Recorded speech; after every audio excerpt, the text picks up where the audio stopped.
আরে মিয়া তোমরা তো ঘরের ভিতরে বৈশা মুরগির মতো ডিম যেমনে পারে খোয়ারে এবং খোয়ারে বসে বসে তোমরা রিভিউ দাও, আর তোমাদের মিথ্যা রিভিউ দেখে মানুষ হলে যায় ডসকে আসে, এবং তখন মানুষ বলে আমার কাছে ভিডিওটা আমি চাইলে দিতে পারি, বলে যে এই রিভিউ দেখা একটা ছবি দেখলাম, যে ছবিটা ভালো লাগে নাই, সেটা যে কোনো ছবি হইতে পারে, হ্যাঁ একটা ফালতু ছবি দেখলাম রিভিউ দেখে আসলাম। এই যে মানুষকে টাকা খেয়ে যে রিভিউগুলো দাও তোমরা, ঠিক আছে, এখন আসলে কি এখন সৎ বলতে পৃথিবীতে কেউ নাই। এই চারটা বলা কিন্তু আগে যখন রিভিউ দিত আমার কাছে ভালো লাগতো, যে সৎভাবে রিভিউ দিত, সৎভাবে দিত।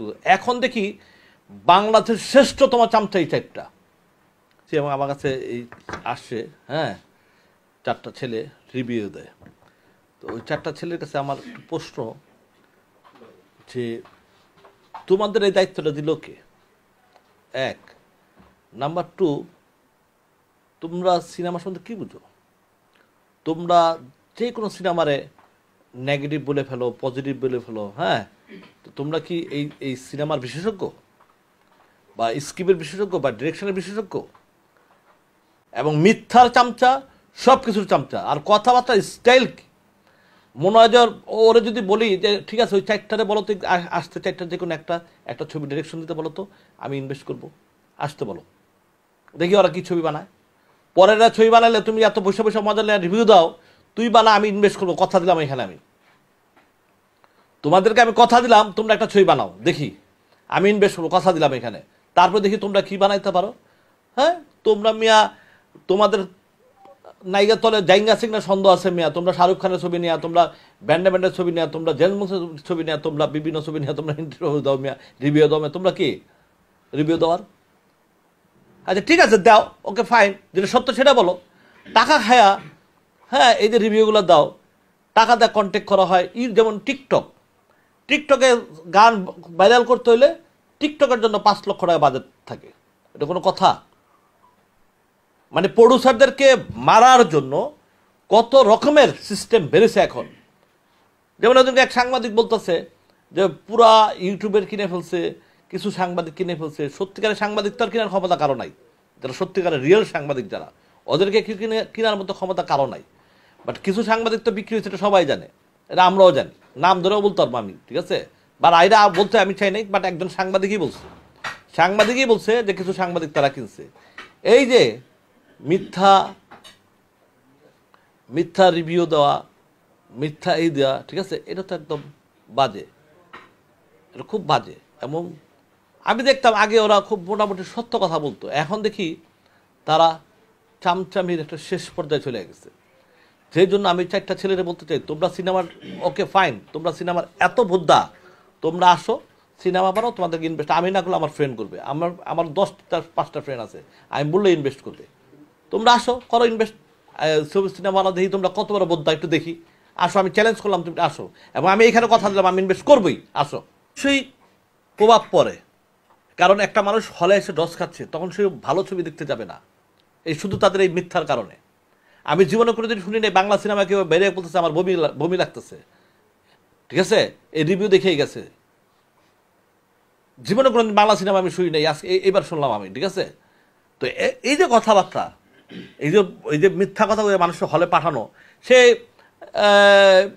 কি কথাবার্তা, এরা আসলে আমার মনে হয় যে ওই যে মানে খোয়ারে বৈশা যে কথাবার্তা বলে। আচ্ছা তোমরা এত বড় বোদ্ধা, তোমরা আসো এফডিসিতে, আসো আমাদের সাথে মিটিং করো, এফডিসি এসে আমাদের সাথে মিটিং করো, তাহলে দেখি হ্যাঁ যে আমাদের ভালো মন্দ তোমরা ধরাই দাও, দেখি কত বড় উদ্দা। তোমরা ঘরের ভিতরে রয়েছো কেন? এরা জিজ্ঞেস করো না, এরা বলতে পারবে কিনা? মানে কয়েক মিনিটে ঘরের ভিতরে বসে একটা রিভিউ দেওয়া সিনেমা মানে বলতেছে এই বিষয়ে এরা শুধু এরাদেরকে বলি যে একটা ফ্রেম ঠিক করতে পারবে কিনা এই ক্ষমতা ওদের আছে। একটা শর্ট নেবো, যে সে শর্টের যে ফ্রেমটা ওরা সাজাতে পারবে। আমি চ্যালেঞ্জ করলাম, আসতে বলো। আমি এটাও বললাম যে তোমরা আসো, দেখি তোমরা এত রিভিউ, এত বুদ্ধা, তোমরা ছবি বানাও, ইনভেস্ট আমি করবো, আমি না করলে আমার ফ্রেন্ড করবে, তোমাদের এখানে কথা দিলাম আমি করবো, আসতে বলো ওদেরকে চেকটারে বেড়ে যাবো।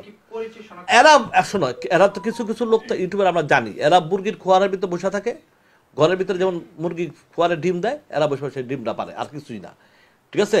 ওদের পায়ের তলে মাটি আছে, ওরা যাদেরকে নিয়ে কথা বলে, হ্যাঁ যাদেরকে নিয়ে কথা বলে, কাজী সাহেবের কথা নিয়ে, বিভিন্ন ডাইরেক্টর সবাইকে নিয়ে কথা বলে, ওরা ওই যোগ্য, ওই লেভেল আসছে ওরা। তোমরা বসে বসে মিথ্যা রিভিউ দাও। 100% টাকা খেয়ে করতেছে, 100% টাকা খেয়ে মানুষকে ধোকা দিচ্ছে, 100% টাকা খেয়ে ধোকা দিচ্ছে। যেমন টিকটক, শুধু গান ভাইরাল করার জন্য 5 লক্ষ থেকে 6 লক্ষ টাকা টিকটকের বাজেট থাকে। আগে টিকটকে এমনি এখন মানে একটা প্রডিউসারকে মারার জন্য লাইনগুলো যে দিয়ে দিল, হ্যাঁ, টিকটকের লাইন দেওয়া দিল, এই রিভিউ লাইন দেওয়া দিল, এই ইউটিউবের যারা আইসা, হ্যাঁ, ইউটিউবের কিছু ইউটিউবার আইসা, এই যে টাকা তোমরা সবাই জানো, কিন্তু কারা টাকা খাইছে না খাইছে তোমরা কিন্তু জানো, ঠিক আছে? কিন্তু আজকে এই যে এইটা সিনেমার জন্য কিন্তু আমাদের অনেক বড় ক্ষতি হয়েছে। আমি এটা বলতে চাই যে সিনেমার এমন কোনো কিছু করো না যে সিনেমা ভালো হোক বন্ধ হোক, দর্শক এসে হলে দেখুক, তোমরা ক্ষতি করো না কারো সিনেমা, যে কোনো সিনেমা। এই 4টার ব্যাপারে আমি অলরেডি মামলার ব্যাপারে আমি কথাবার্তা বলতেছি, দেখি আমাদের সমিতিতে আলাপ হয়েছে, আমাদের 18 সম্বন্ধে এই 4টার ব্যাপারে কথা উঠবে এইবার মিটিংয়ে। আর আমরা এবারকা আমাদের 18 সংগঠনের মিটিং হয়েছে, আমরা এবারকা 20 জন ইউটিউবারকে আমরা টার্গেট করছি। এই 20 জনের ভিতরে ইনশাল্লাহ আমাদের সমিতি, আমি এত একা করবো না, এটা 19 সংগঠন মিলে, হ্যাঁ, সেখানে কথা হবে, সেখানে আমরা যা করার আমরা করবো ইনশাল্লাহ। ইউটিউবার গেলে একটা ধান্দা পেয়ে গেছে, সিনেমা ভাড়াইলে প্রডিউসারের কাছে চলে যায়, যে বলে যে আপনার সিনেমার দায়িত্ব নিলাম আমরা, হ্যাঁ, আপনার সিনেমা দায়িত্ব নিলাম, প্রচার দায়িত্ব নিলাম, আমাদেরকে 2 লাখ টাকা দিতে হবে, 1 লাখ টাকা দিতে দেবো।